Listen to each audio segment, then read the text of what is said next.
Selamat siang kepada para panelis semua yang undangan. Terima kasih atas kehadirannya dan senang sekali bisa satu meja ya.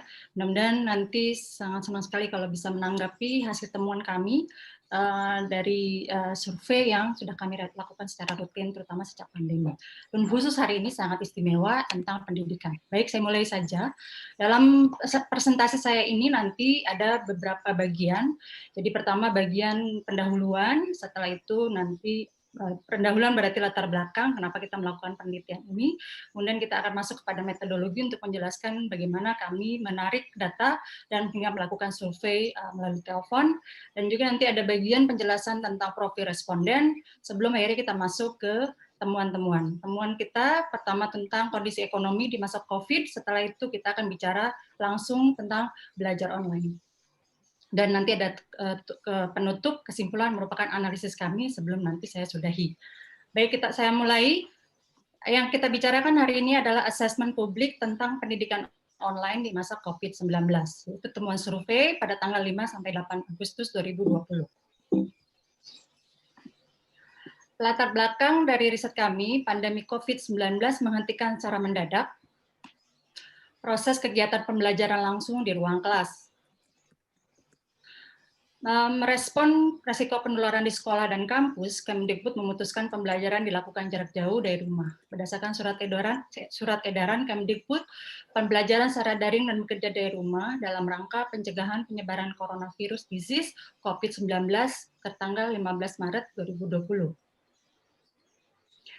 Keputusan belajar dari rumah ini berlaku di semua jenjang, dari dasar, menengah, hingga perguruan tinggi. Terhitung sudah 1 semester, proses pembelajaran dari rumah dilakukan sejak musibah pandemi COVID-19 menyerang. Sebagai sebuah kebijakan, penting diketahui pendapat warga yang mengalami efek dari kebijakan pembelajaran daring belajar dari rumah tersebut. UNESCO dalam Distance Learning Strategies in Response to COVID-19 School Closures menyebut kesiapan belajar jarak jauh ditentukan oleh sejumlah faktor, yakni ketersediaan teknologi, yakni akses internet dan alatnya, konten materi, pedagogi penyampaian dan evaluasi. Dengan latar belakang tersebut, SMRC melakukan jajak pendapat terhadap warga secara nasional. Berikut ini adalah metodologi. Metodologi SMRC telah melakukan sejumlah survei nasional dengan memilih sampel secara random dari populasi pemilih warga negara Indonesia yang berusia 17 tahun ke atas atau sudah menikah. Seluruh responden dalam survei tersebut diwawancarai dengan tatap muka. Untuk mengetahui perkembangan isu-isu mutakhir, maka dilakukan survei telepon terhadap responden survei tersebut. Sampel survei dengan telepon ini hanya untuk responden yang memiliki telepon saja, sebesar 71% dari populasi nasional. Survei lewat telepon dengan pertimbangan aspek metodologi secara saksama adalah cara yang paling mungkin dilakukan di tengah upaya kita melakukan social distancing. Untuk mendapatkan sampel yang proporsional dari responden yang memiliki telepon tersebut terhadap karakteristik populasi nasional dilakukan pembobotan terhadap sampel terpilih. Sampel sebanyak 2.201 responden dipilih secara acak dari koleksi sampel acak survei tatap muka yang telah dilakukan SMRC sebelumnya dengan jumlah proporsional menurut provinsi untuk mewakili pemilih nasional. Margin of error survei diperkirakan kurang lebih 2,1% pada tingkat kepercayaan 95%, asumsi simple random sampling. Wawancara terakhir dilakukan pada tanggal 5 sampai 8 Agustus yang merupakan hari ini kita presentasikan, dan tanggal-tanggal lain bisa dilihat dalam PowerPoint kami. Sebagai pengumuman saja, data atau presentasi saya ini akan kita publikasikan di website SMRC lengkap. Jadi kalau ingin melihat secara detail, terutama bagian metodologi yang mungkin saya akan percepat, akan sangat leluasa bisa melihatnya setelah acara webinar kita selesai dengan pergi ke smrc.com. Margin of error ini hal yang biasa dalam statistik dan sudah kita lakukan, kita gunakan di survei-survei yang selalu rutin dilakukan oleh SMRC. Ini adalah alur bagaimana SMRC melakukan survei telepon dimulai dengan populasi pemilih nasional, lalu berikut adalah sampel dipilih secara acak atau stratified multistage random sampling dari populasi nasional, dan kemudian diwawancarai secara tatap muka. Dari sampel ini sampel dipilih secara acak lagi untuk kebutuhan quant survei sampel. Dari data respon hasil tatap muka di atas yang memiliki telepon, responden terpilih diwawancarai lewat telepon. Itulah alur yang kita lakukan. Berikut ini ada response rate-nya seperti yang sudah disebutkan di depan. Validasi sampel dan pembobotan data, sampel hasil survei divalidasi dengan bandingkan komposisi demografi sampel dan populasi hasil sensus BPS. Demografi sampel tersebut meliputi provinsi, gender, desa, kota, umur, etnis, dan agama. Bila ada perbedaan signifikan antara demografi sampel dan populasi, maka dilakukan pembobotan data sedemikian rupa sehingga komposisi demografi sampel menjadi proporsional terhadap populasi. Prosedur sampling survei telepon, stratifikasi pertama-tama koleksi sampel acak hasil survei tatap muka dikelompokkan menurut provinsi dan gender. Selanjutnya di masing-masing provinsi gender dipilih sampel secara acak dengan jumlah proporsional sesuai populasi. Ini bisa dibaca detail nanti di materi presentasi yang kita publikasikan di website. Oke. Pengalaman survei telepon sudah kami lakukan menjelang Pilpres 2019. Survei telepon 2 hari menjelang Pilpres 2019 sangat dekat dengan hasil Pilpres. Selisihnya di dalam margin of error, yaitu kurang lebih 2,1%.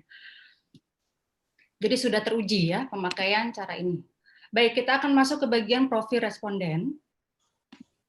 Profil demografi sampel dibanding populasi, kita memiliki kategori yang populasinya telah kita sebutkan di atas, yaitu gender, desa, kota, umur, agama, dan etnis, serta provinsi. Ini adalah profil demografi yang kita miliki sesuai dengan PPS. Nah, sekarang baru kita masuk ke bagian temuan. Temuan pertama adalah tentang kondisi ekonomi. Ketika ditanya keadaan ekonomi rumah tangga sekarang dibanding sebelum adanya wabah COVID-19, mayoritas warga sekitar 72% merasa kondisi ekonomi rumah tangganya sekarang lebih buruk atau jauh lebih buruk dibanding sebelum ada wabah COVID-19. Sisanya, sekitar 20% merasa tidak ada perubahan dan 8% merasa lebih baik atau jauh lebih baik. Kalau kita lihat kondisi ekonomi rumah tangga sekarang dibanding sebelum wabah COVID-19, kita lihat tren dari Maret sampai Agustus sekarang ini, garis merah untuk menunjukkan merasa lebih buruk, garis hijau lebih baik, sementara garis biru merasa tidak ada perubahan apa-apa. Yang mengatakan kondisi ekonomi rumah tangga sekarang lebih buruk dibanding sebelum wabah sekitar 72%, jauh lebih buruk dibanding penilaian pada Maret 2020, yaitu 38%. Penilaian paling negatif terjadi dalam survei 20 hingga 22 Mei, sekitar 83%. Waktu itu kita ingat adalah masa sedang gencar-gencarnya melakukan pembatasan sosial. Kita tidak bisa melakukan aktivitas di luar rumah. Setelah itu perlahan menurun ketika ada pelonggaran ke 66% pada awal Juli, kemudian naik lagi menjadi 72% pada survei terakhir hingga hari ini. Kalau kita mengikuti rutin melihat rilis yang kita berikan, sebelumnya sudah ada indikasi tentang sentimen seperti ini ya. Sekarang kita lihat setelah melihat yang warga rasakan tentang ekonomi rumah tangga, kita lihat yang rasakan tentang keadaan ekonomi nasional sekarang dibanding tahun lalu. Mayoritas warga sekitar 80% menilai kondisi ekonomi nasional sekarang lebih buruk atau jauh lebih buruk dibanding tahun lalu. Kembali kalau kita lihat garis merah yang merupakan merasa lebih buruk dan garis hijau lebih baik dan garis biru merasa tidak ada perubahan, kelihatan sekali bagaimana sentimen negatif pada kondisi ekonomi nasional pada masa COVID-19 adalah tertinggi sejak awal reformasi. Ini ya, kita lihat ya dibanding data 2003. Sentimen negatif paling tinggi mencapai 92% pada 12 hingga 16 Mei 2020. Setelah itu perlahan menurun, sempat turun, paling tinggi mencapai 92 pada, setelah itu perlahan menurun sampai 72% di survei akhir Juni. Kemudian kembali meningkat sampai 80% di survei terakhir 5 sampai 8 Agustus yang sekarang ini. Nah, kalau keadaan ekonomi nasional sekarang dibanding tahun lalu, warga mayoritas menilai kondisi ekonomi nasional sekarang lebih buruk atau jauh lebih buruk. Jadi kalau temuannya itu kondisi ekonomi warga dan nasional masih sangat berat di masa wabah COVID-19 ini, terberat dalam 20 tahun reformasi, seperti yang slide kita lihat sebelumnya. Dibanding bulan Mei lalu yang merasakan ekonomi rumah tangga lebih buruk, turun dari 83% menjadi 72%. Namun dalam sebulan terakhir sentimen negatif cenderung naik dari 66% pada awal Juli menjadi 72% pada survei terakhir yang hari ini. Demikian juga sentimen warga terhadap kondisi ekonomi nasional sekarang dibanding tahun lalu, yang menilai makin buruk, turun dari 92% ke 80%. Namun dalam sebulan terakhir trennya sentimen negatif meningkat dari 72% di survei akhir Juni menjadi 80% di presentasi kita hari ini. Baik, itu tadi adalah tentang potret kondisi ekonomi yang dirasakan oleh warga. Sekarang kita masuk ke temuan kami tentang belajar online. Ketika ditanya status pekerjaan, apakah Ibu dan Bapak bekerja sekarang? Kalau kita lihat, jawabannya adalah ada sekitar 5% warga yang sekarang yang mengaku masih sekolah atau kuliah. Jadi sekitar lebih dari 9 juta warga yang mengaku masih sekolah atau kuliah. Lanjutan pertanyaannya ke kelompok warga yang sama yang mengaku masih sekolah atau kuliah. Jika masih sekolah atau kuliah, apakah sejak ada COVID-19 belajar atau kuliah online? Itu pertanyaannya. Dari populasi warga yang mengaku masih kuliah, sekitar 87% atau 4 dari populasi mengaku sejak COVID-19 mereka belajar atau kuliah online. Sisanya 13%, 1% dari populasi tidak belajar online. Dari 1 juta lebih, 1,9 juta ya, yang tidak belajar online dari orang yang masih sekolah. Nah, kembali ke pertanyaan lanjutan kepada warga yang mengaku masih sekolah atau online. Jika belajar atau kuliah online, apakah ada masalah yang mengganggu dengan belajar atau kuliah online? Dari jawaban mereka, dari yang belajar atau kuliah online hampir semua, 92% merasa sangat banyak atau cukup banyak masalah yang mengganggu dengan belajar atau kuliah online. Pertanyaan lanjutan kepada warga yang sama, yaitu warga yang masih sekolah atau online, jika tidak belajar online, mengapa? Pertanyaannya. Dari jawaban mereka, dari yang tidak belajar atau kuliah online, mayoritas 60% menyatakan tetap pergi ke sekolah atau kampus. Jadi tetap ada kegiatan ya nampaknya di beberapa mahasiswa atau yang masih kuliah.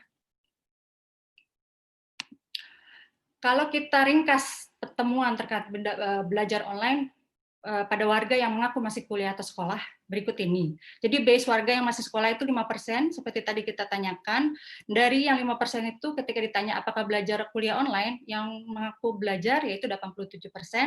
Ketika kita tanya ada masalah yang mengganggu dalam belajar online, jawaban mereka 92% sangat atau cukup banyak mengaku terganggu dalam belajar online. Sementara yang mengaku tidak ada belajar kuliah online meskipun mereka masih kuliah atau sekolah, mereka mengaku 60% datang ke sekolah atau kampus, atau ada yang mengaku 29% sekolah atau kampus diliburkan dan tidak menjawab. Itu lumayan ini ya, potret yang cukup banyak dan bisa didiskusikan dengan Kemdikbud mungkin punya data lebih jauh. Oke, sekarang kita masuk ke kelompok warga yang tadi sebelumnya adalah warga yang mengaku masih sekolah atau kuliah, sekarang adalah kelompok warga yang anggota keluarganya masih sekolah atau kuliah. Mayoritas warga, sekitar 70% mempunyai anggota keluarga yang masih sekolah atau kuliah, setidaknya satu orang. Ya, setidaknya satu orang, ada yang 2, ini 29%, ada yang 3, 6%, dan sebagainya. Jadi, at least ada satu orang di keluarga mereka yang masih sekolah. Pertanyaan lanjutkan di kelompok yang sama, yaitu warga yang mengaku memiliki anggota keluarga masih sekolah atau kuliah, apakah merasa kesulitan membayar biaya sekolah atau kuliah? Dari 70% warga yang memiliki anggota keluarga masih sekolah atau kuliah, sekitar 59% merasa banyak atau cukup banyak kesulitan membayar biaya sekolah atau kuliah. Pertanyaan lanjutan, apakah ada anggota keluarga yang sekolah atau kuliah online? Jadi kalau mereka masih kuliah, apakah anggota tersebut masih sekolah, ada kegiatan belajar online? Kurang lebih begitu pertanyaannya.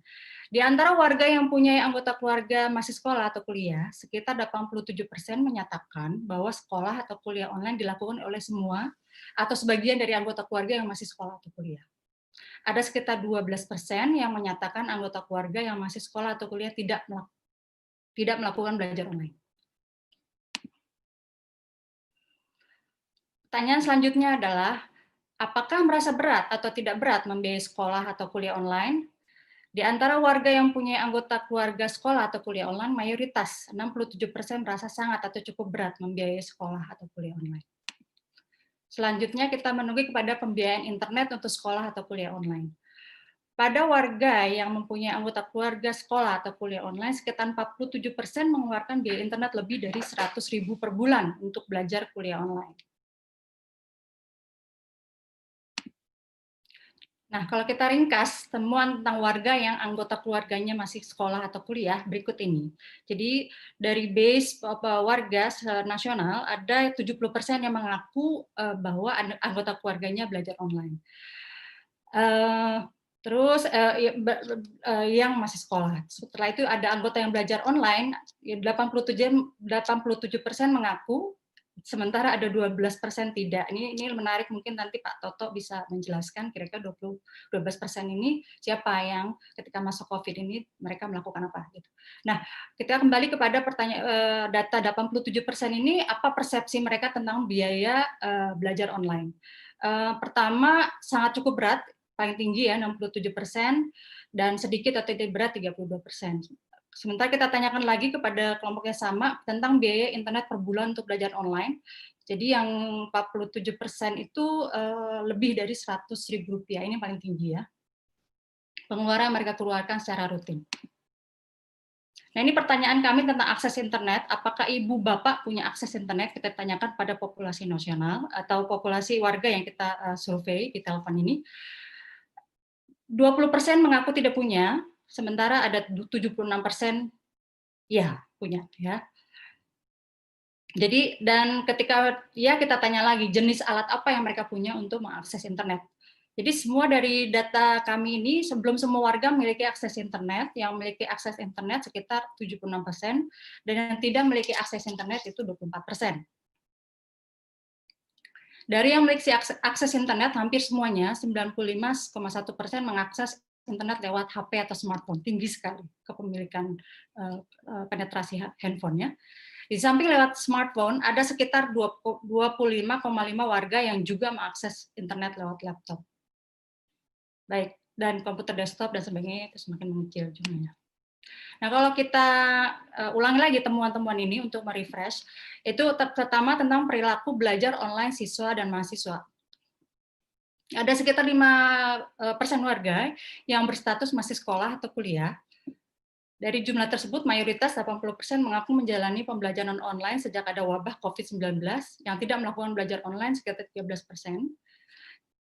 Di antara 80% siswa atau mahasiswa yang melakukan belajar online, hampir semuanya, 92% merasakan sangat atau cukup banyak masalah yang mengganggu dengan belajar daring tersebut. Sementara itu, di antara 13% siswa atau mahasiswa yang tidak melakukan pembelajaran online, sekitar 60% tetap pergi ke sekolah atau kampus dengan tatap muka atau belajar di kelas. Dan 20% menyatakan sekolah atau kuliah diliburkan sementara. Ini mungkin nanti bisa diskusi menarik ya. Ada sejumlah warga yang tidak melanjutkan pembelajaran. Kondisi dan persepsi warga tentang belajar online ini adalah untuk warga yang mengaku anggota keluarganya masih sekolah. Mayoritas warga, sekitar 70%, mempunyai anggota keluarga yang masih sekolah atau kuliah, setidaknya 1 orang. Di antara warga yang mempunyai anggota keluarga masih sekolah atau kuliah, sekitar 87% menyatakan bahwa sekolah atau kuliah online dilakukan oleh semua atau sebagian dari anggota keluarga yang masih sekolah atau kuliah. Sementara sekitar 12 menyatakan bahwa anggota keluarganya masih sekolah tidak melakukan belajar jarak jauh, sementara 1% tidak menjawab. Di antara warga yang punya anggota keluarga sekolah atau kuliah online, mayoritas 67% merasa sangat atau cukup berat membiayai sekolah atau kuliah online. Sekitar 47% dari mereka mengeluarkan biaya internet lebih dari Rp100.000 per bulan untuk belajar atau kuliah online. Saat ini belum semua warga memiliki akses internet. Yang memiliki akses internet hanya sekitar 76%, dan yang tidak memiliki akses internet 24%. Dari yang memiliki akses internet, hampir semuanya, 95,1% mengakses internet lewat HP atau smartphone. Di samping lewat smartphone, ada sekitar 25,5% yang juga mengakses internet lewat laptop. Baik, kita akan melanjutkan menganalisis demografi tentang membiayai sekolah online untuk warga yang mengaku anggota keluarga yang masih sekolah. Oke, mari kita lihat. Ini adalah demografi tentang membiayai sekolah online. Menurut demografi di sini ada gender, warga pedesaan dan kotaan, wilayah. Temuannya adalah warga pada umumnya merasa sangat atau cukup berat membiayai sekolah online. Penilaian bahwa biaya sekolah online sangat atau cukup berat paling banyak pada warga perempuan di pedesaan dan di wilayah Maluku serta Papua. Itu pertanyaan sama menurut demografi untuk usia, dari pendidikan dan pendapatan, yang kita temukan warga pada umumnya merasa sangat atau cukup berat membiayai sekolah online. Penilaian bahwa biaya sekolah online sangat atau cukup berat paling banyak pada warga dengan latar belakang pendidikan lebih rendah dan berpendapatan lebih kecil. Ya. Hal yang sama kita lihat untuk kayaknya ulang lagi kali. Maaf ada gangguan dikit. Hal yang sama kita lihat untuk jenis pekerjaan dan juga kondisi ekonomi rumah tangga setelah COVID-19. Warga pada umumnya merasa sangat atau cukup berat membiayai sekolah online. Penilaian bahwa biaya sekolah online atau sangat atau cukup berat paling banyak pada warga dengan latar belakang kerah biru dan yang merasa kondisi ekonomi rumah tangga jauh lebih buruk setelah wabah COVID-19. Nah, kalau kita ringkas lagi, warga pada umumnya merasa sangat atau cukup berat membiayai sekolah online. Penilaian bahwa biaya sekolah online sangat atau cukup berat paling banyak pada warga perempuan di pedesaan, di wilayah Maluku dan Papua, berlatar belakang pendidikan lebih rendah, berpendapatan lebih kecil, dari jenis pekerjaan kerah biru, dan yang merasa kondisi ekonomi rumah tangganya sekarang jauh lebih buruk dibanding sebelum wabah COVID-19. Sekarang kita lihat lagi akses internet menurut demografi. Kalau kita lihat akses internet menurut demografi, kita lihat gender, laki perempuan, desa, kota, dan wilayah. Akses internet lebih tinggi pada warga di perkotaan dan di wilayah DKI dan Banten.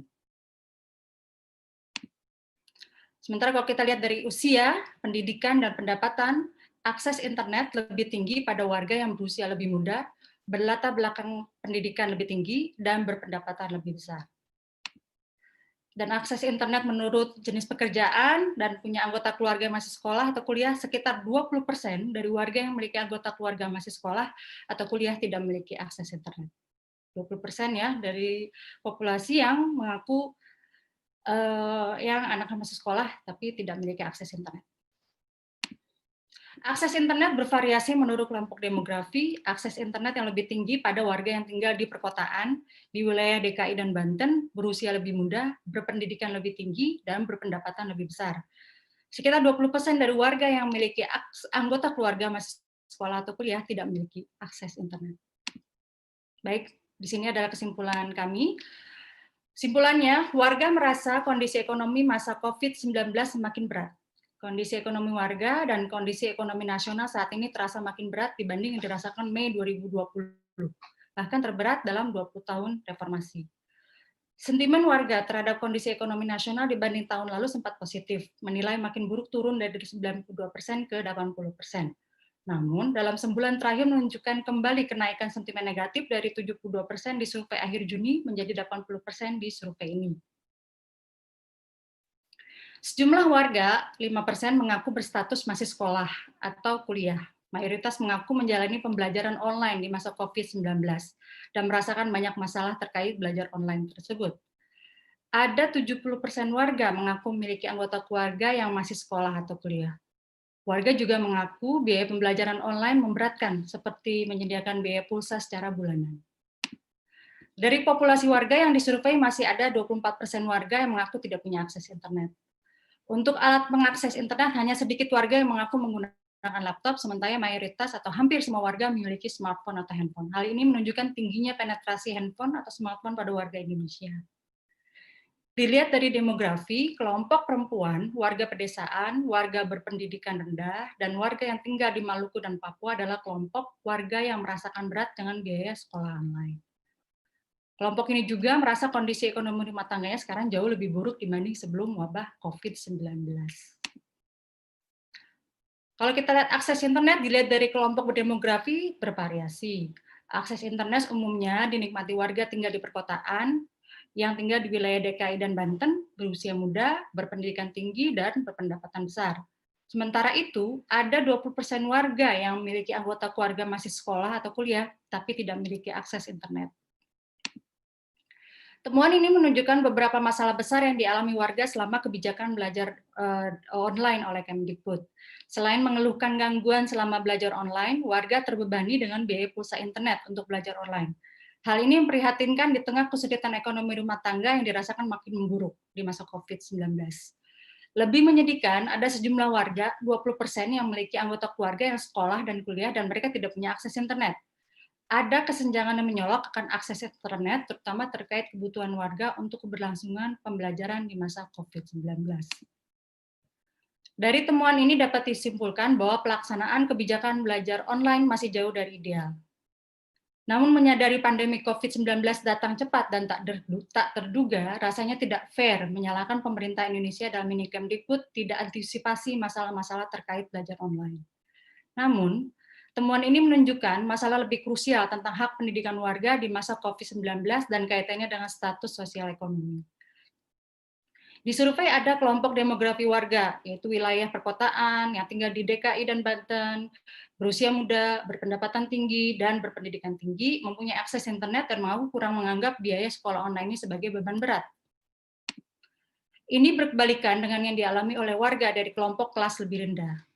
Ada 20% warga dengan pendapatan dan pendidikan lebih rendah, penduduk di pedesaan, dan tinggal di luar wilayah di atas yang mengaku tidak memiliki akses internet. Mereka adalah kelompok warga yang punya kesulitan mengikuti belajar online. Di kelompok ini juga, seperti yang kita lihat, himpitan ekonomi masa pandemi COVID-19 paling terasa. Jadi terdapat kesenjangan besar dalam pendidikan antar kelompok berdasarkan status sosial ekonomi di masa COVID-19. Temuan survei tentang luasnya kepemilikan handphone atau smartphone menjadi peluang pemerintah untuk optimalisasikan alat teknologi tersebut untuk memfasilitasi keberlangsungan pembelajaran di Indonesia pada masa COVID-19 dan setelahnya. Terakhir, mengacu kepada UNESCO Distance Learning Strategies in Response to COVID-19 School Closures, kita tahu ada faktor selain ketersediaan internet dan teknologi yang juga krusial, yakni ketersediaan konten materi, pedagogi, dan evaluasi yang disesuaikan dengan pembelajaran online masa COVID-19. Faktor-faktor tersebut umumnya berada di wilayah tanggung jawab guru. Karena itu perlu ada upaya yang menanyakan potret kualitas guru, terutama kemampuannya beradaptasi dengan kondisi pembelajaran online masa COVID-19. Terima kasih.